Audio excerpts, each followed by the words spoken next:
Hey guys, and welcome back to the third episode of the Quarantine Diaries with my cousin Shamir. I realised actually on the first episode, I said your name really, really weird. I don't know if you clocked it.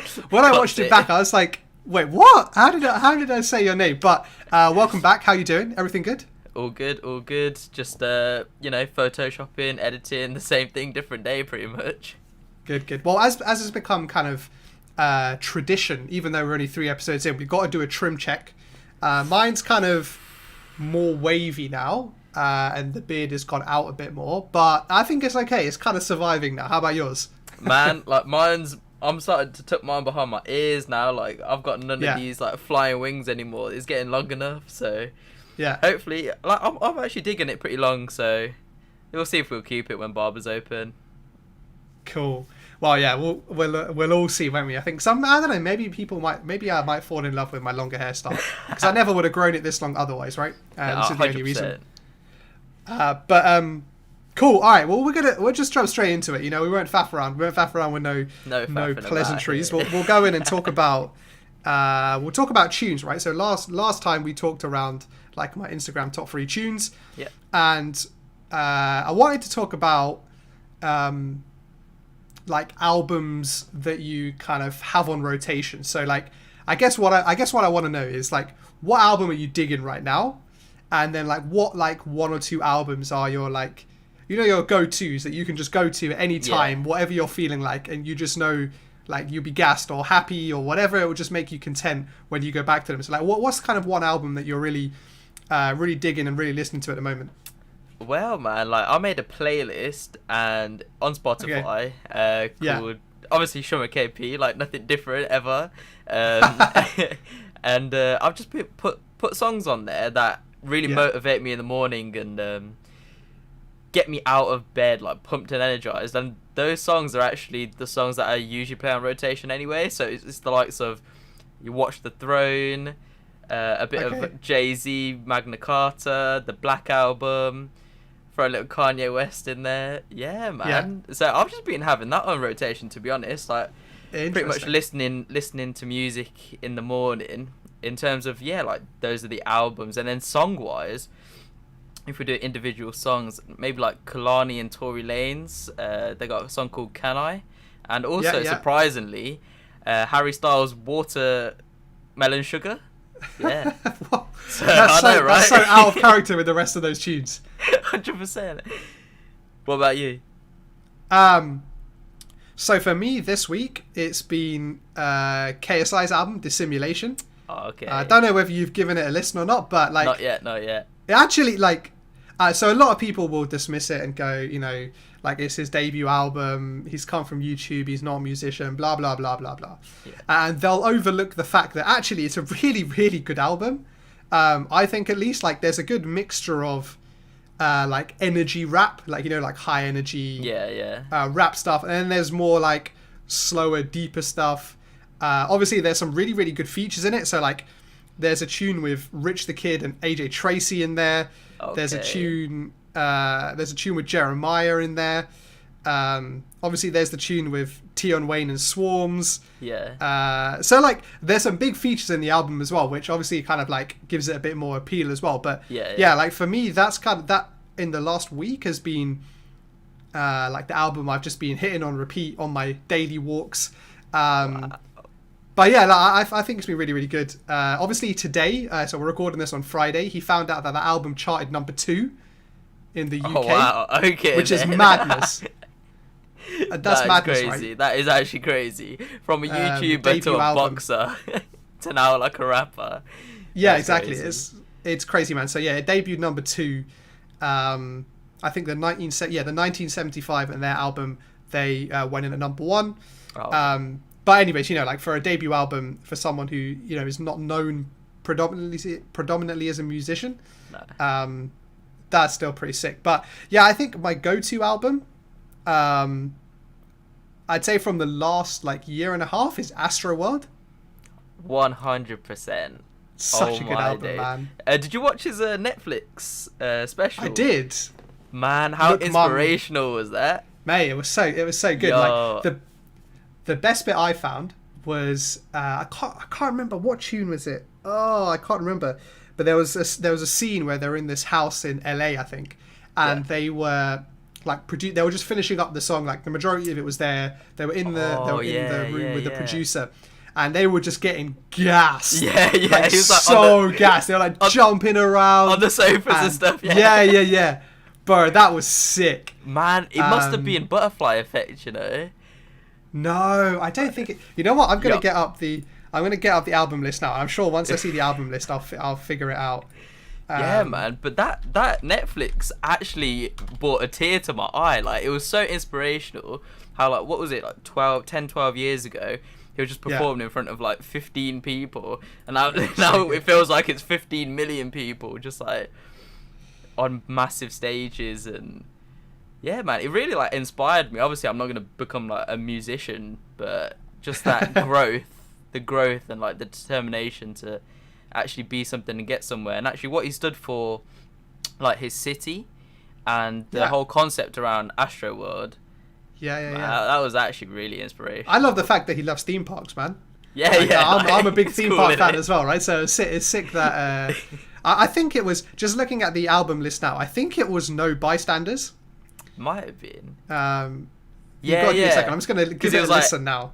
F the club, my friend. F the club. Oh yeah, it was definitely this song. Wait. Yeah. Spent 10 hours on his flight plan. Yeah. Oh, yeah, it was this one. It was definitely that tune. It was definitely No Bystanders. Yo, I've got to listen to the rest of it just for gas. Whatever ass play. Yeah. No way. Fuck the club up. Yeah. Yo. Yeah. That's definitely a gas tune. Okay, it was definitely that tune. What a banger. But what are your like? So I know you're a big Watch the Throne fan. Oh my. So I'm gonna say exclude Watch the Throne from this next question. Yeah, but like, what album or even artist is your like go to when you just you're in the car, you just need something to listen to that you will like? What do you go to? Man, I just pressed that shuffle on This Is Drake on Spotify. To be fair, like okay. Tunes after tunes. If Drizzy. not that, like if that's a bit too bait, then maybe like Cruel Summer. So Kanye West's projects with like Big Sean, 2 Chainz, etc.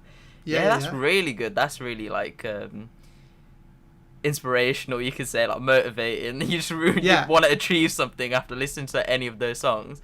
On top of that is like Beyonce's songs, to be fair. So like songs like Formation and like, even like deeper tunes like Sorry and stuff, and then the Lion King soundtrack and the Black Panther soundtrack. So like all the songs from there, they're incredible, man.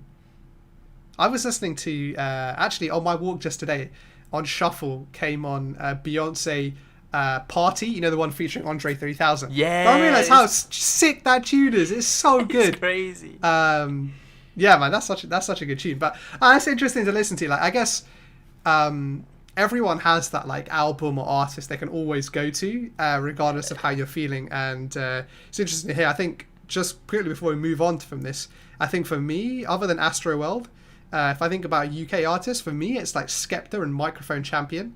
Okay. That kind of album came out. When did it come out? It came out a long time ago. Probably talking nearly 10 years ago, I think. Yeah. And man, that was when, like, for me, Skepta was in his peak. Yeah. Like the tunes he was pumping out then were so good. But yeah, we're talking about things that like keep you company, particularly music. So obviously you finished uni last year, I want to say. Year ago, right? So it's been over a year, right? Or nearly a year since you finished, right? Yeah, so like finished in June last year, so yeah, so it's been a year. Got my certificate in October, yeah, man. Wow, okay. So how have you found the year after uni? What did you expect from this year? Obviously, Corona stuff withstanding. What did you, I guess, expect of this first year, and kind of how has it been? Has it been different? Has it been better? Has it been worse? Like how's this last year been for you since you left uni?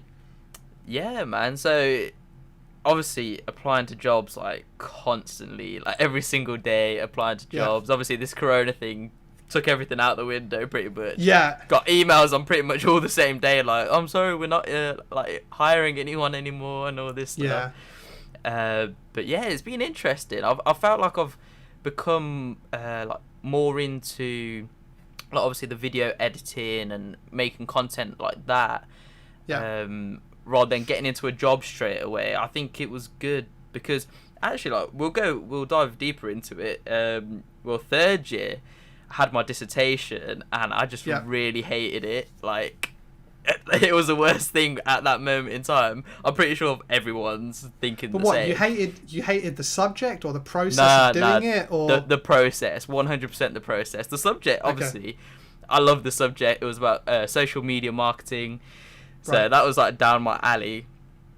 But the process of it, and I was like, this degree doesn't even mean anything anymore in these days. I was saying like the cliche things to the point where I was just gonna leave with like 2 months left of uni.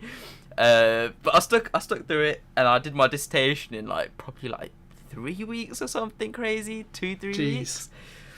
And yeah, I ended up getting a first on the dissertation, so I'm not too mad. I got a first out of it. Sick. But yeah, I kind of felt myself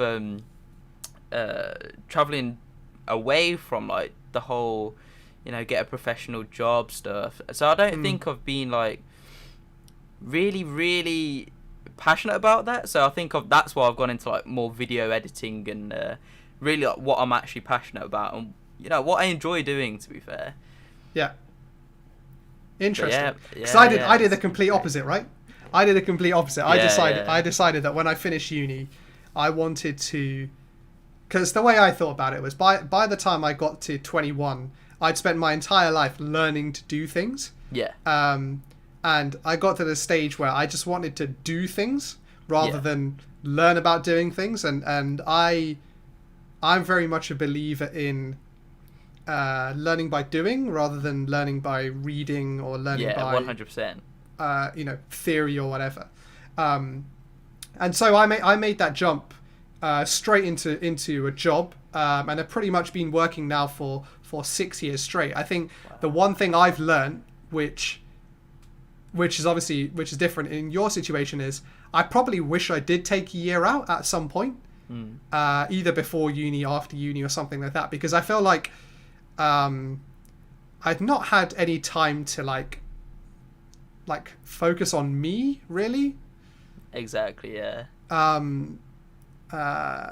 Which it becomes very difficult, right, when you are working, because you get caught up with all work stuff and things like that, and then you have to try and balance that with things like saving and wanting to you get more responsibility as well, which 100%. Means that you have I have a mortgage now, right? That's a huge responsibility, and that's I can't decide tomorrow that I just want to, sack it off and make podcasts forever, right? I would love to do that.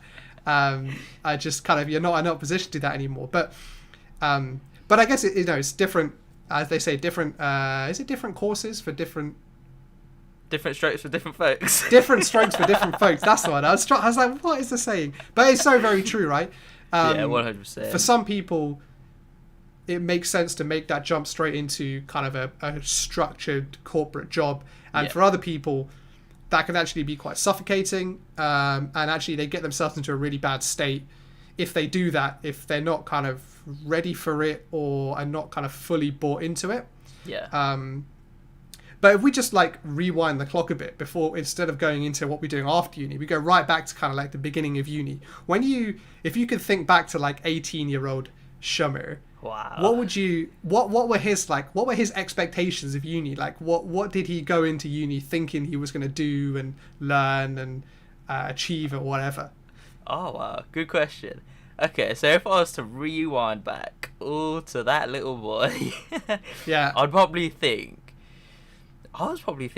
I applied to all London universities. I wanted to be in London no matter what. I remember that. No matter what, I wanted to be in London. So obviously got into London on an unconditional, so it wasn't too bad.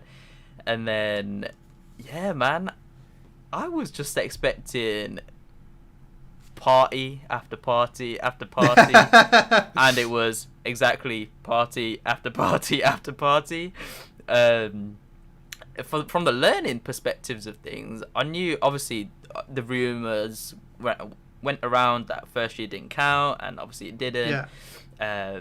So I wasn't like too phased. It was pretty like easy going. I think it was very much to see like if everyone's on the same level, and actually understanding the content of the degree, let's say. But yeah, the 18-year-old me was like, I'm gonna go to London and I'm gonna make something out of this. But you go with that hope, right? You go with the hope Yeah, and expectation and 100%. of all the kind of good things. But what about like life lessons, right? So obviously there's the kind of social aspect of it, and then there's the kind of learning aspect of it. Yeah. What did you think you were going to learn about like life and stuff? Oh, definitely like obviously living by yourself. Yeah. Doing everything by yourself, like, and keeping that type of schedule, and to maintain everything like clean, obviously do laundry, go food shopping, and just like taking all those things into account. And it was actually like a really great experience to understand that and learn that. But I think what I was going to learn most is how could I make use of connections very well, and because obviously being in London, you can really like make use of your connections. You can connect with every type of person in the whole world. Like, I got friends that are like live in all different countries and stuff.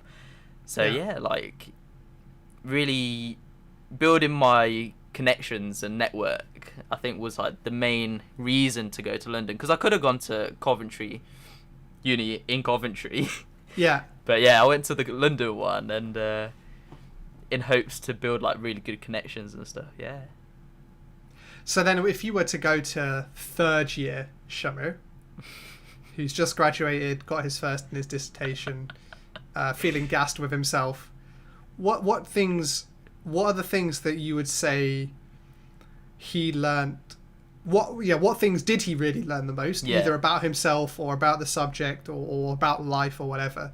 And what are some things that maybe you regret from your time at university? Okay. So let's go with what I actually learnt first.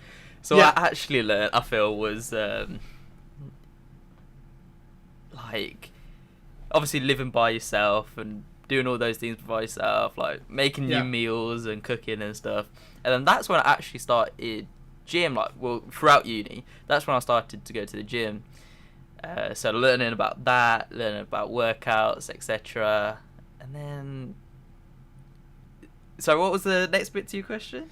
Well, the first part of it was like, okay, so what did third year Shamir actually learn at university? Yeah. So looking back at his time, and the other one was around like, do you have any regrets about your time at university? Let's see. I think I could have gone out one more time, to be fair. Yeah. We all could have gone out one more time. I know, right? Because in second and third year, I actually started travelling from home. So, like, because I was predominantly in London anyway for like most of the day. Just travelling there, come back to sleep and going there again. Yeah. Turned out to be like way cheaper. Pretty much lived the same life as I was when I was living in London. And I don't know whether you remember my apartment in London. It was that place was mad. That was crazy. God. I still sometimes go past it and I'm still like, what? Like, so I don't work too far away from it, so I'm always going kind of past that area, and every time I'm like, oh my god, man, this is mad. It was mad when you were there, and every time I walk past, I'm still like, yo, that's crazy. Yeah, man, I felt like I had to talk about this. This was like one of the pinnacle points of living in London. It was the view, waking up every day to like skylines, the Gherkin, the Shard, like all these different skyscrapers being built and stuff. And I was not gonna lie, I used to sit like near the window, and I used to think I was in like a music video or like a movie, just like really being inspired and stuff. And I was just like, this is amazing. Like that was probably the best part of London. Like my bed, quite literally just my bed. Like, yeah, I remember the view, but it's not the same for all of us. Hey, I live in London and my view is of nothing. So you were very, very lucky. That's cool though. I think if I think about my answer to that question, I think I would say one of the regrets that I have about uni time is that obviously a lot of my time was taken up either through work stuff or like socializing, with my housemates, with other friends and things like that. Yeah. But I did have a lot of other time, like dead time. Okay. Which I kind of, in hindsight, looking back now, over nearly 10 years ago, that I kind of regret not doing something more productive in that time. Yeah. So I spent a lot of time, going around my friend's house, playing FIFA or whatever, or, playing football outside or whatever. And those were still great, right? Because I still, made some really good friendships and things like that. Exactly, yeah. But I think about this video making and stuff like that, bro. If I was like committed to this at uni, I had the time, the resources. I could have been producing content for like 10 years straight now. That's crazy. And had all that time to kind of learn and things like that. And I was lucky enough that my parents, I had a PlayStation at the time. I had a Mac as well, so I could have edited videos that way and things like that. And even if it was just gaming videos and stuff like that. And that's for me, I guess, maybe not a regret, but just something I wish I did maybe slightly differently whilst I was at university. Yeah. So obviously I'm just trying to like catch up on that now. Well, but say it. Sorry, saying that about the Mac thing. Like, I was just thinking about my Mac, and it was the same Mac that I had like pretty much 2 days ago, and I was like doing editing and Photoshop and everything. So yeah, that saying like your answer is definitely like my answer as well. I wish I knew all of that stuff back then, and I'd really encourage people to get like into it and become more like digital, make their platform more like digital, their artwork or video making and stuff, because I think it's really beneficial for people to learn that at this stage. Yeah, and I think it's as much as it is to share and get followers and subscribers or whatever. I think it's more just like an expression of like your personality as well. Yeah, 100%. That you can use as a release. Yeah. So often, at university, particularly in first year, you're still socializing and stuff, but you are kind of, you're maybe quite wary and anxious of other people. You don't know like whether these people are like actually nice, genuine people, or whether they're snakes or stuff like this. And obviously with like university work, it takes a bit of time to get used to, because it's very different to like what you're doing maybe at A levels. And then there's the whole thing around staying on your own. Some people find it easier than others.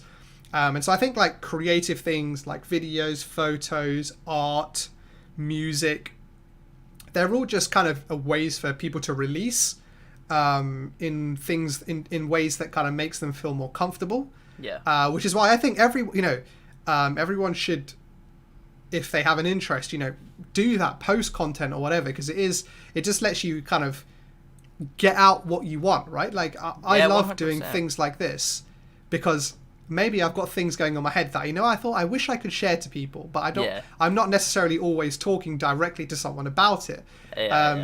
So I can use a medium like this. Yeah. To get those thoughts out, right? 100%. Like I definitely think podcasts, because I've got like this podcast and then the one like with my mates, and just like constantly talking about new things, especially during this time when you're not really seeing any new people as such. So that constant talking and the sharing of ideas is a form of like art in some ways, right? It's an expression, and I definitely think like video making and podcasting. Well, we've definitely hopped on that train for sure. I'm sure a lot of other people are definitely going to as well. Well, that's why Spotify paid Joe Rogan $100 million, right? Because podcast is one of the most popular forms of art right now. In terms of growing in popularity as well. So, but that's interesting. But on that point of editing and things like that, You obviously dropped a couple of bags this week. And more than your Louis Vuitton bag, man. There we go. We're not going to one up each other in each episode, are we? I hope not. Because I have a house, so I think I'm going to win if we get to that stage. You might win. But you dropped a couple bags this week, obviously, on the new shiny MacBook. I've seen the video. Man. If anyone watching this hasn't seen the video, go check out Shamir's video. Link will be below to his channel. But yeah, go check it out. What are your thoughts on the new Mac? Obviously, you got the 16-inch one. Is that the right? big one, man? Big bad boy. 16-inch. Man, it's just magical. It's just absolutely magical. Because I was rocking the 13-inch 2015 before, and it worked. Not gonna lie, like it worked. And my editing started to get a bit much, and like Photoshop, running these big programs. I was running a 128 gig SSD on that one, and it was just taking up storage after storage after storage, and obviously the RAM wasn't as much, so it was running slow. And then I was like, you know what, I don't need one, I want one, but I'm gonna convince myself that I need a new one. And it came to the point where I was editing on Premiere Pro, and Premiere Pro takes up like loads of RAM or whatever it takes up, and it started to freeze, and then it froze, and it's just stuck. And I was like, this is the time. This definitely means I need a new MacBook. So I hopped on. That was my breaking point. Hopped on Apple, whacked on that, iCloud sign in. And I was like, let's have a look at these MacBooks. Started to look at, 13-inch. I was like, nah, I need a bigger one. Because, space and having split screen, big ones. Yeah. And You're trying to justify it to yourself here. I was. And then, on top of that, I watched about 10 ads of the MacBook that Apple released. Obviously, Apple being like the best marketers. It was all make-believe of, this is the best product you'll ever need. It's the perfect one. It's the best one out yet. Yeah. So I hopped right in that train, and I was like, I'm going to convince myself on this one, man, because this is a lot of money right now. And so then, after watching about 10 ads on YouTube, finally got that order in, man. Next day delivery as well. I was very surprised, to be fair. How are you finding it? Other than the speed. Mate, it's just, it's actually really big. Like, obviously... That's what she said. That's what she said. Yeah, man. I first opened it and I was like, holy crap, this is like an iMac right in front of my eyes right now. Yeah. And, just high quality, great build. I can't fault it in any way, shape or form. The speakers are crazy. The resolution of everything is mad. And, it's just hella powerful, man. Were you not tempted by a Windows PC or laptop? Come on, man. Come on. Don't do that to me. I have an Apple Watch. I have AirPods. I have an iPhone. Okay. I have all of these things. And I know where we're going to go into with this talk. We're going to go into the Mac versus PC thing, aren't we? But no, I spent zero time looking at any PCs. But that's a really interesting thing, right? Because, so for example, I had an iMac, right? I had a MacBook Pro whilst I was at uni, and then that kind of kept me through quite a few years, and then it died on me. And back when I was living at home with my parents, I was like, do I buy another MacBook Pro or do I buy an iMac? Yeah. And actually, the specs of the two are very, very similar, actually, when you compare them. The only thing is you pay a premium for the kind of portability of a MacBook Pro. So the obviously, because you've got more space in an iMac and things need to be smaller and more compact, which obviously makes things more expensive in the MacBook Pro. Right. So I decided to go for an iMac, and it was great. I was loving it. It did everything I needed it to do. I could run, I was running Final Cut on it. I could run Photoshop on it, no problems. Yeah. And then streaming was something that I wanted to get into and really wanted to focus on. And you just can't stream with a Mac. Streamlabs, which is the software, has actually now come out on beta on Mac, so I'd be interested to see how that does work. But that was the point. That was the point for me where I decided to ditch Macs and just build a Windows PC. I think if anything, I would never buy a Windows laptop of my own. Yeah. I think that's one thing I wouldn't do. But a PC is very different because I now have a PC that I can easily upgrade without having to replace the whole thing. Yeah. You know, I don't have to drop $2,000 again. I can, you know, just spend £300-400 on a new graphics card maybe, or 50 quid on some more RAM or something like that, right? And it just gives me that flexibility. But that whole Mac PC debate, you know, it's been going on for years and it will continue to go on. Time, man. Yeah, I think Windows just gives you, I think it gives you a bit more flexibility. Like everything's a possibility. Right. I find on Windows, like there's an app for everything. There's, you know, developers created something that enables you to do something really cool on Windows. And often only some of those things make it to Mac. But just in terms of like ease of use and stuff like that, and there's nothing that touches Mac, I don't think. No, that's exactly the thing, man. So first of all, any Apple product is like well built. Even like their £700 wheels, they're well built. Like, and it was the whole concept of how the continuity. I'm like really big about this because you know I could be on my watch on like the calendar and it will pop up on my Mac that I'm on the calendar on my watch, and it's like, just whoever thought that a watch could ever connect to like a laptop and a phone and your smart lights or any smart gadgets around the house. I just think it's crazy, and plus like AirDrop as well makes everything 10 times easier when That's editing. the one thing I miss. I was gonna say, what do you miss most? Oh, I used to be able to AirDrop from my Mac to my iPhone in like a second, and now I have to upload to Google Drive.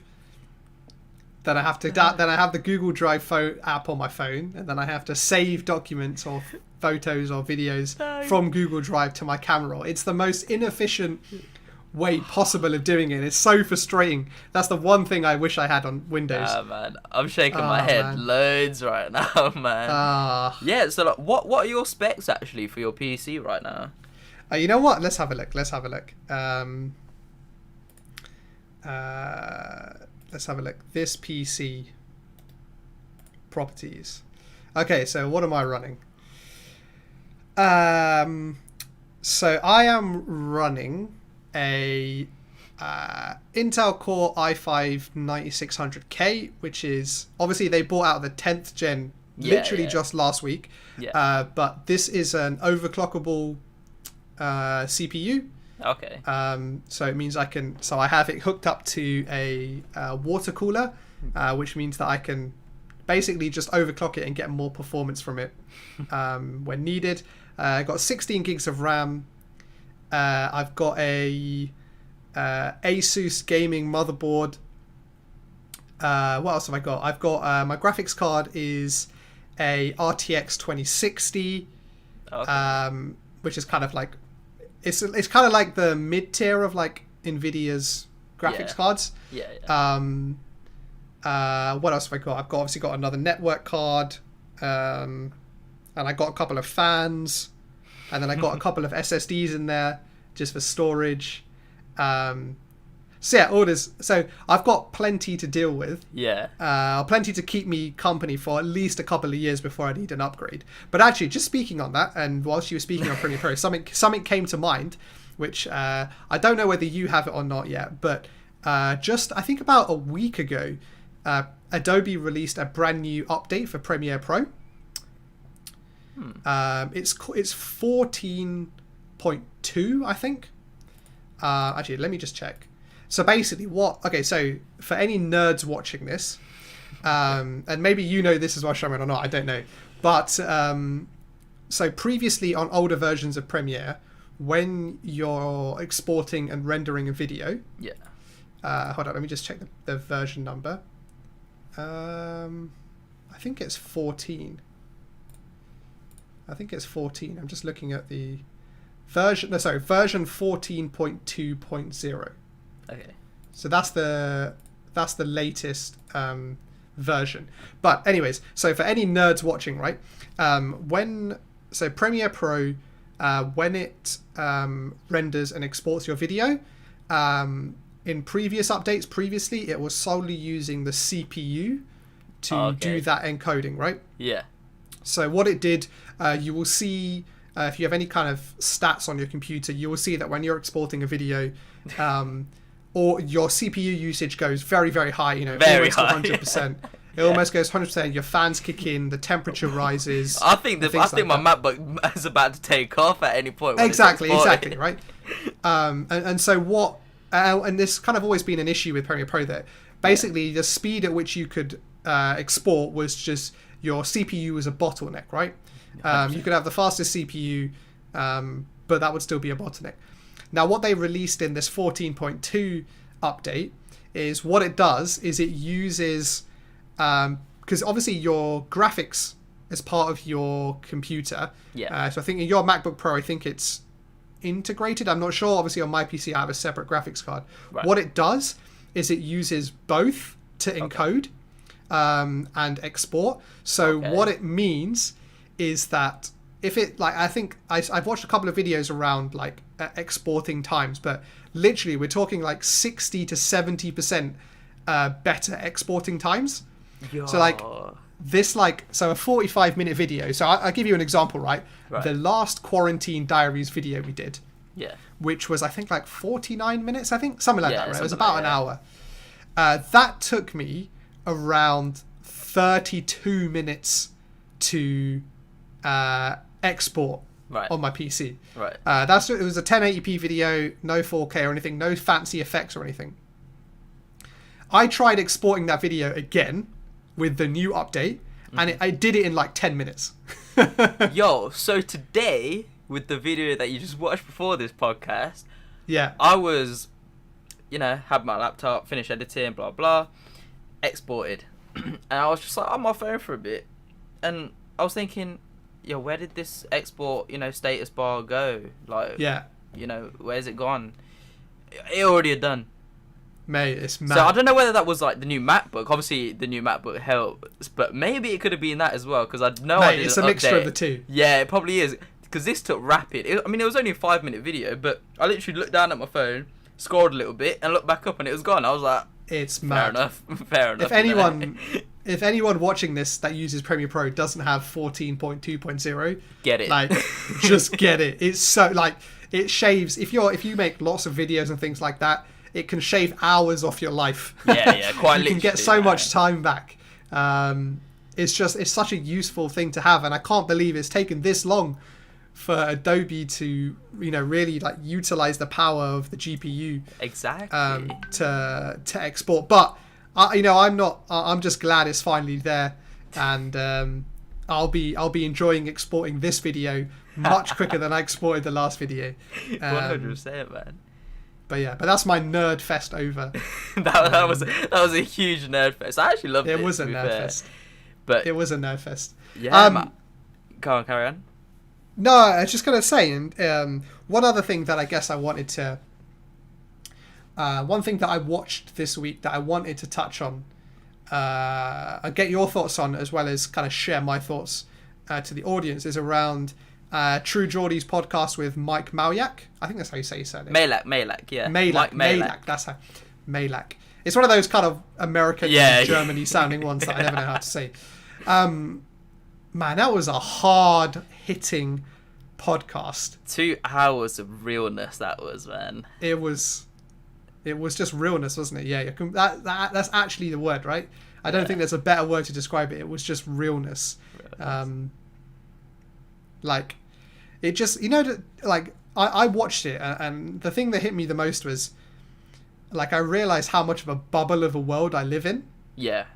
Like, I just 100%. Don't appreciate or understand that world. Yeah. Yeah, so for anyone that doesn't really know, so, he had, like, these injuries. I think it started off with a skiing injury, and then he had to take, what was it, like, painkillers and stuff. What was the drug called? Oh, I can't opioids, remember. right? Opioids. But yeah, it's a type of opioids, right? It's Yeah. it's a prescription painkiller. Yeah. And he obviously just got addicted to that, and then it became like this massive thing across America that, you know, affected millions and millions and millions.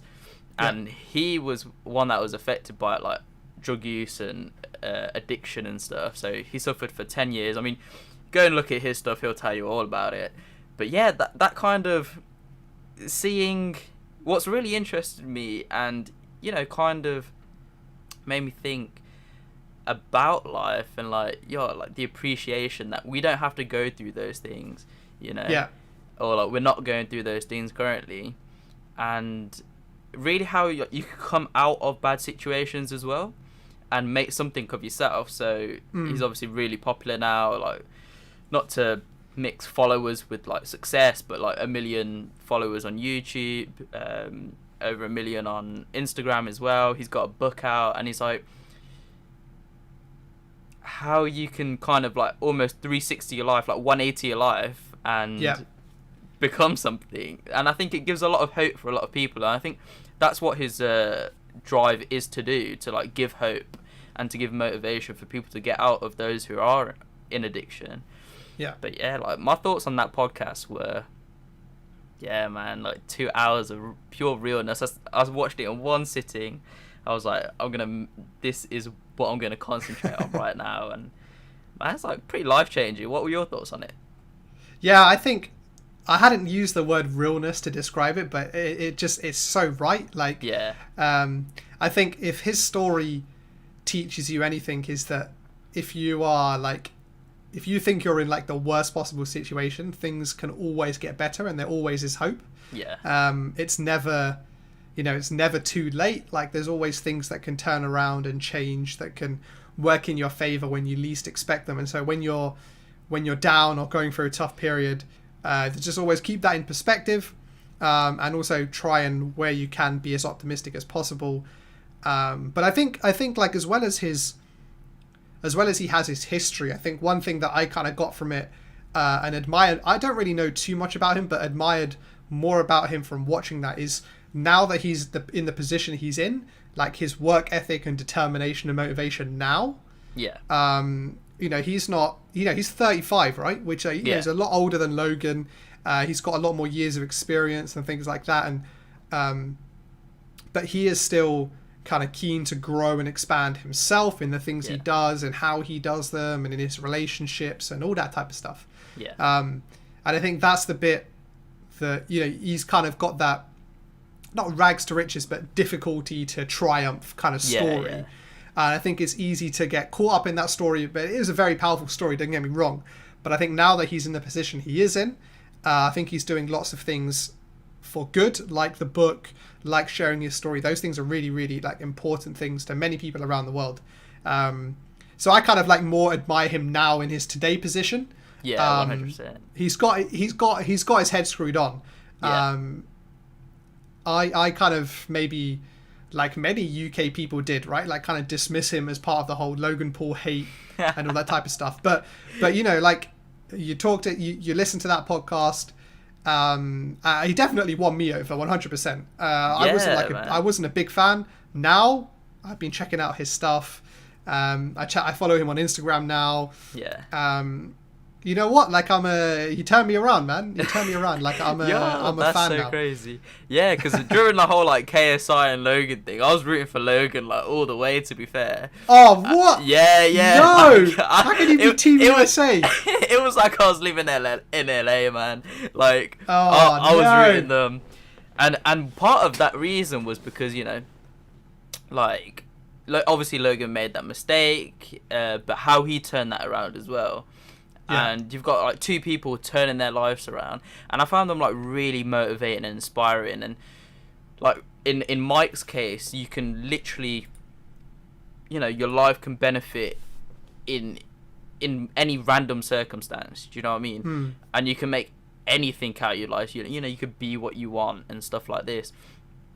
But yeah, like I was rooting for them, and obviously their podcast, they've got podcasts as well, and Yeah, I was always just on their side. To be fair, I'm not gonna lie to you. Like, I was living in bro, UK. you took like, the L. low-key. Then you took the L. You took the L with the rest of the America lot.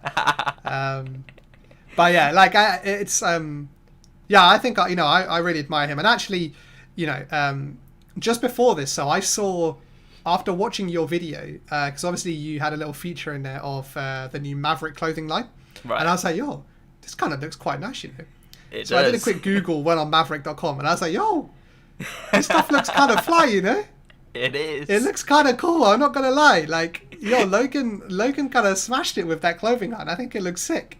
Yeah, I man. really do. 100%. Like, that video in particular, and that's why, like, I called the video the day that changed my life. I don't know what it was. Like, it was the new MacBook and, like, obviously that video.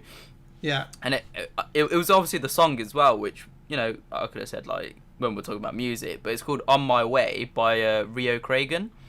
I thought you were going to say Candy Shop. That was the other song you mentioned. Yeah, no, like, that song is just really, that's on my morning playlist to get me up and motivated out of bed and stuff. But yeah, like, the merch is fine. It was not even merch. It's like proper clothing. No, stuff. yeah, it's not merch. I think it would be wrong to call it merch. Yeah, 100%. Like, it looks pretty high quality. I've not got my hands on anything as of yet. Yeah, I might have to try and cop me some Maverick. 100%, man. Like, that's so crazy that you were against, like, the whole Logan and their whole camp type of thing. That's crazy. Yeah, obviously, like, I was just Team UK. Like, we've talked about this in the past, right? I'm just a big Sidemen fan, and therefore JJ fan. But yeah, I'm just looking at the Maverick stuff. I think it's it's quite nice. Obviously, loads of stuff is already sold out. 100%. But yeah. Anyways, as we leave you with that, we don't want to big up Logan Paul too much. Don't want to boost his ego. We got our own brands to work on. Exactly. We don't need to raise Logan Paul. He's got enough clout as it is already, right? Shell some of it this way, man. Shell some of it this way. But yeah, cool. We'll leave it at that. Hope you guys enjoyed this episode. As you guys always know, our links to our YouTube channels, etc., you can find all below now. Give us a follow. Let us know if you want to feature in an episode. Maybe we'll have some guests sometime soon. We can have some guests on. That would be good. And also let us know if you want us to chat about anything in particular. Do you want our opinion on, I don't know, football coming back? I'm so excited about that. Do you want our opinion on PS5 versus Xbox? I don't know. Who knows? But yeah, let us know if there's anything you want us to talk about. We're happy to talk about it. Whack it all in the comments. Exactly. We're happy to chat about anything. Otherwise, we'll just keep chatting about rubbish and hope you guys enjoy it. But yeah, thank you guys for watching. I appreciate you guys checking this one out. And catch you on the next one. Peace.